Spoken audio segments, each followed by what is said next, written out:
coisa. Eu sou do seguinte fato: pessoas interessantes falam de negócios. Pessoas que não são interessantes falam de pessoas. Uhum. É isso. Exatamente isso. E eu estou muito orgulhosa, sua mãe deve estar mais ainda, sabendo todo mundo, porque você com essa idade falando isso é muito maravilhoso de ver, né? E que saber o quê? Não é só para você. Você já entendeu o processo do transbordo, já entendeu esse movimento. E a pessoa que ela tem um autoconhecimento, que ela consegue enxergar, né, o propósito, todos os acessos que ela tem, e ela não compartilha aquilo, ela não transborda, ela é uma pessoa egoísta. Porque Deus às vezes te dá um insight, te dá uma ferramenta, te dá isso. É para você transbordar.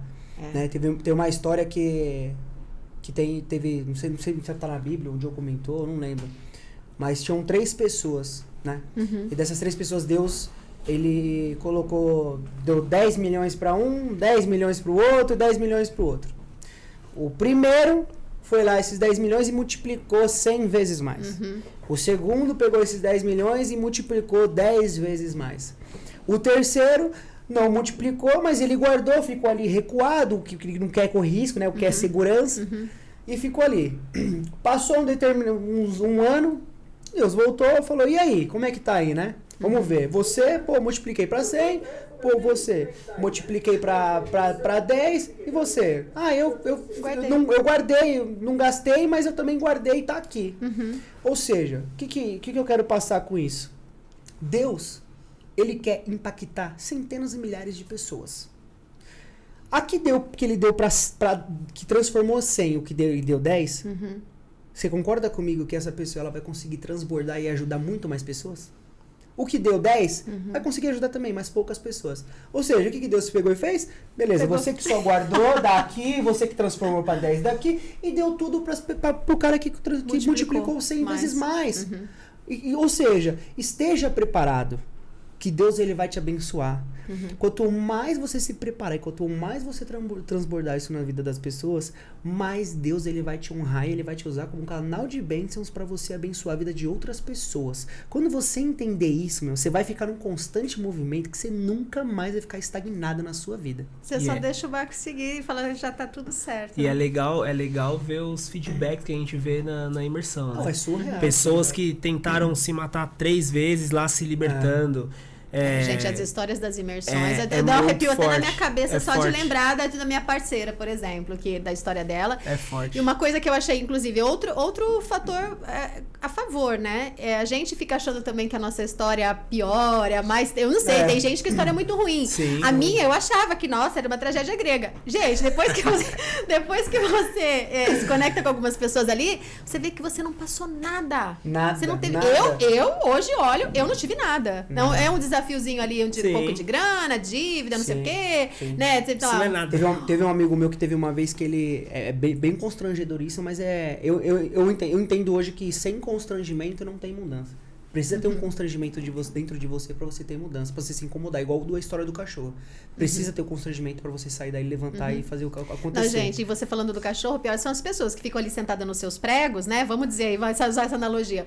E aí fica, céus, vida, e sendo que você pode se levantar se você quiser, é só uma escolha. Exatamente. É só esse processo. processo. Dentro de você. E você falando da incomodação, eu tenho esse processo, tá, gente? Fazer isso nas lives, eu faço isso aqui no podcast também. Eu pego um assunto e depois eu vou fechando, tá? Não, vamos embora. Eu tenho esse erro de sistema, tá? Não tem problema. O processo das lives, o que foi? Quando eu vi aquela chuva de ódio na rede social, veio uma voz mesmo e falou assim, com tudo que você tem e que você sabe, você não vai fazer nada?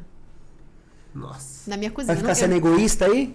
Isso que... Nossa, você vai falou ficar agora... sendo egoísta ou sou egoísta? Tá aqui, né, da faca. E aí eu falei, caraca. E aí eu abri um story, né? E eu falei, olha, a partir de segunda-feira, isso foi na sexta-feira. Eu falei, na segunda-feira eu vou abrir uma... Eu fiz pra testar, porque eu nunca tinha feito live, eu morria de medo. E aí eu fiz 9 dias, depois fiz uma sequência de 7, porque todo mundo gostou dos 9. Aí começou, eu pensei, vamos fazer de novo. Eu fiz 7 dias e fiz 21, que fechou no meu aniversário, que foi 25 de abril. E no dia do meu aniversário, eu ouvi o mesmo processo, tive o mesmo chamado. Falou assim, pode fazer 365. Não foi uma escolha minha. Nossa. Não foi uma escolha minha. Aí é mais forte ainda. Aí ele falou assim, aí eu falei, eu repeti, eu falei, 365? O que eu vou falar? Porque eu falo pra caramba, mas 365 é demais. É muita coisa. Aí ele falou, pode fazer 365. Tanto que nesse 365, onde a minha vida fez assim, do avesso, né? Aí depois arrasou. Sim. Tiveram o processo da limpeza, tinha faz faxina, parte do processo, obra. é o processo. Né? Acho que todo mundo tem esse processo. Mas quando eu olho, e aí os 365, no 13 de abril eu tive aquele chamado, eu recebi pela primeira vez, eu tive a experiência do chamado e um processo com o Espírito Santo, muito forte, que eu não tenho dúvida.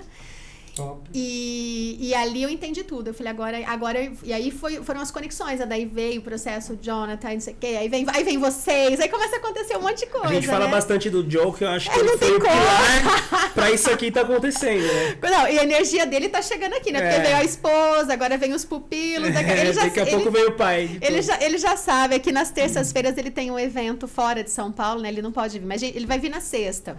A gente vai fazer um talk show com ele. Já que ele tá fazendo muito podcast, a gente vai mudar o formato com ele, né? É verdade. Pô, quando ele vir, me chama, contar uns podres dele. É legal que você falou dos 365 dias, e aí eu faço um link com o que você falou lá do começo sobre decisão. Eu acho que é muito importante todo mundo tomar essa decisão de mudar, de avançar.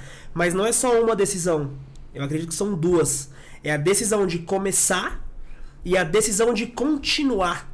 E ir até o final. Pô, eu tenho um objetivo. Tomar a decisão de fazer... A terceira de não parar. Exato. Tomar a decisão é fácil. Vou pôr o shape. Vou lá e matriculo na academia. Vai uma semana e na outra semana. Parou.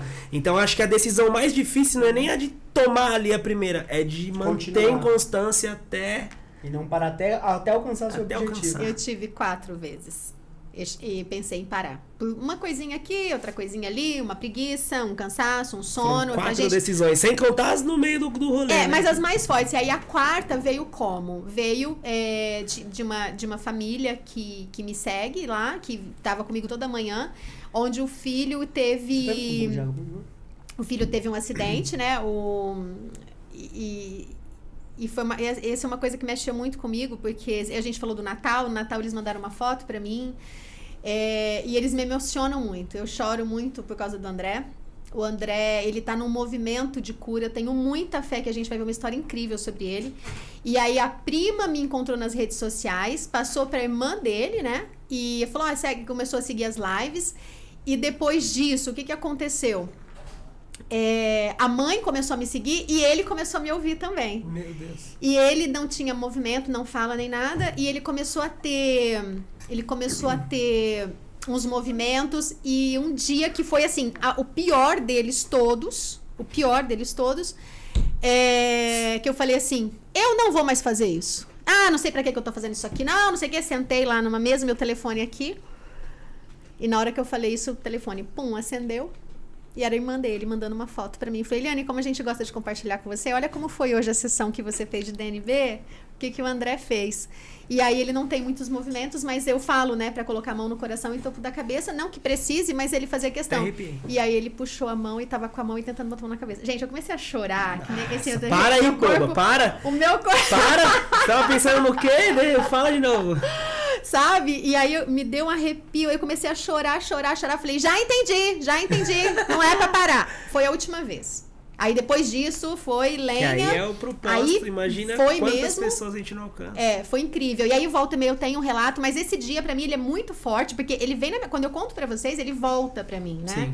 E naquele dia eu falei, eu não vou mais fazer essa merda dessas lives. Foi bem isso que eu falei. Posso falar merda? Deixa de agora já falei. Merda, vou falar em francês que fica mais... Vou falar umas palavrões em francês. Daqui a pouco eu vou começar a soltar uns aqui também. Sabe? Então, é por aí, é nesse processo. Então, assim, gente, comecem, multipliquem, é muito gostoso. E não é assim, porque eu sempre falo o quê? O processo, por exemplo, da desprogramação. Quando eu vejo esses resultados, não sei o quê, em nenhum momento, nunca eu falo assim, a Eliane fez. Não, eu sou só um instrumento que te passa a ferramenta. Sim. É só isso. Se eu não tô naquele processo de reconhecimento e aceita ali a troca. Sim, é como o processo lá que vocês fazem é maravilhoso, né? Vocês estão ali contribuindo e são 3 dias lá puxado. Não tem como você não... forte. Enfim. Vocês têm 3 dias puxados ali, mas também tem uma coisa, né, gente? Vocês têm uma reciclagem...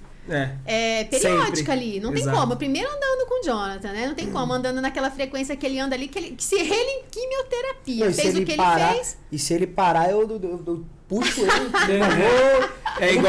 Se pensar em parar, né? Se pensar ele pensa, eu já acelero, irmão, onde você vai? Porque Porque todo mundo tem filho. problema, todo mundo, né, às vezes dá uma desanimada. É normal isso na vida. O problema é você, não é você que eu falo, o problema não é você sair do trilho, do eixo. Às vezes você sai, às vezes você sai um pouquinho do trilho e começa a vir um pouquinho pra... O importante é você voltar pra ele. Às vezes você quer dar uma desparecida, você sai um pouquinho, mas o importante é você não parar e continuar indo ao rumo ao seu destino. E eu vejo muita gente parando também, depois que já tomou as decisões, eu vou fazer e tal. As pessoas param quando aparece a adversidade. Seja ela grande ou pequena, as pessoas param. A adversidade, que, né, acho que é claro pra todo mundo, não vai ser a primeira nem a última. É como você lidar com aquilo. Desde, sei lá, você tá saindo, fura o pneu do carro, furou, vamos trocar e vambora. Começou um projeto, mas a pessoa não compra o meu produto. Pô, vê o que você tá fazendo, troca o produto, mas a adversidade vai vir. É como a gente lidar com isso que vai determinar se a gente vai chegar ou não. E eu vejo muita gente parando no meio do caminho, por isso, bate, sobe o muro ali, bate, a pessoa para. E falando de problema, eu até lembrei aqui, teve um amigo meu que ele tava com outro amigo, inclusive é o André Robert, que era da Renault dele, contou uma história pra mim, que teve uma vez que ele tinha um amigo dele que tava passando por uma situação difícil e tal, financeira e não sei o que lá, né? E o cara querendo fazer merda e resumindo, o cara pegou ele e falou, vem aqui, amanhã, tal hora eu vou te passar pra te pegar na sua casa. Aí pegou ele, sabe onde ele levou o cara? Lá na ACD. Nossa, que Ele aula! entrou, viu as crianças sem perna, sem braço, deficiente. Ele olhou pra ele assim, ó, e falou: você acha que você tem algum problema? Você tá com algum problema? Nossa Irmão, senhora. Pá. não Acabou. vou nem falar que foi um tapa na cara, foi um soco na alma. Ele falou: você acha que você tem algum problema? Você tem saúde, você tem perna, você tem braço, você tem visão, você tem Deus, você consegue enxergar, você tem tudo. Tudo. Deus te deu tudo pra você correr atrás dos seus sonhos, dos seus objetivos. E você tá achando que você não vai conseguir, às vezes, por uma fase que você tá passando. A vida é cheia de altos e baixos. E você vai ter que aprender a lidar com isso. Mas você sabe que eu tenho um processo parecido com esse dentro da minha casa. A minha irmã outro dia me fez umas... Às vezes me reclama, né? Tá tudo bem, mas aí eu tento, eu busco, né? Tento não, quem tenta não vai fazer, não gosto dessa palavra. Mas eu busco, tem muito vício de linguagem, né? Eu busco sempre trazer as coisas pra verdade, pra realidade. E aí ela deu uma reclamada sobre um processo que a gente passou. Ela falou, porque tudo que eu passei... Foi desafiador, sim, o processo de tratamento do meu sobrinho também, que eu repito, muita gente que vê as lives já sabe dessa história. Porque meu sobrinho foi diagnosticado com leucemia, e em nenhum momento eu não falo isso para o processo de vitimismo, porque na verdade isso foi um movimento na minha família surreal, me resgatou para minha família. Eu sou uma das pessoas transformadas por esse processo com meu sobrinho, né?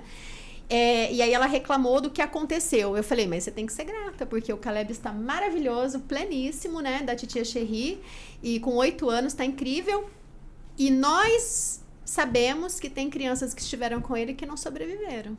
Sim.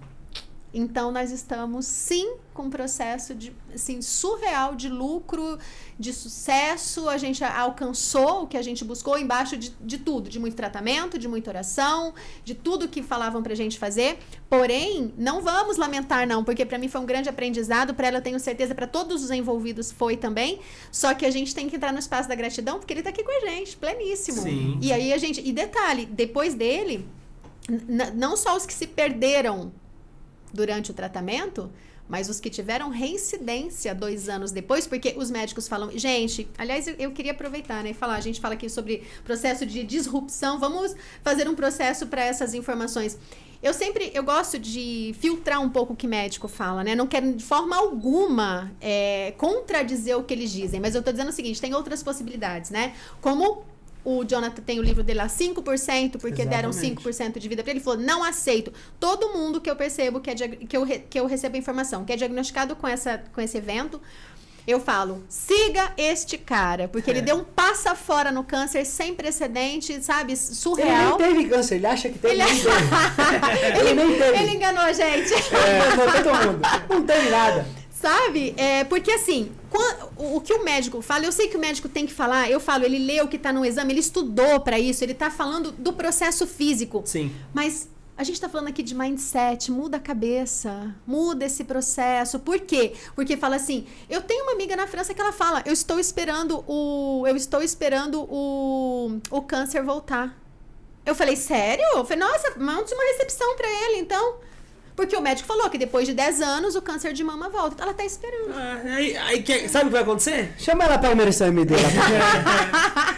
Vai ter que ser um Fonseca mesmo. A gente leva, já tá indo pra. Mas aí você fala, tipo assim, tá, o médico falou isso dentro do conhecimento dele, mas eu escolho, eu manifesto, eu movimento. Você decide tudo o que acontece no seu interno. E eu sei que não tem é gente... um diagnóstico médico que vai decidir. Na você verdade, decide. o nosso externo é reflexo do nosso interno.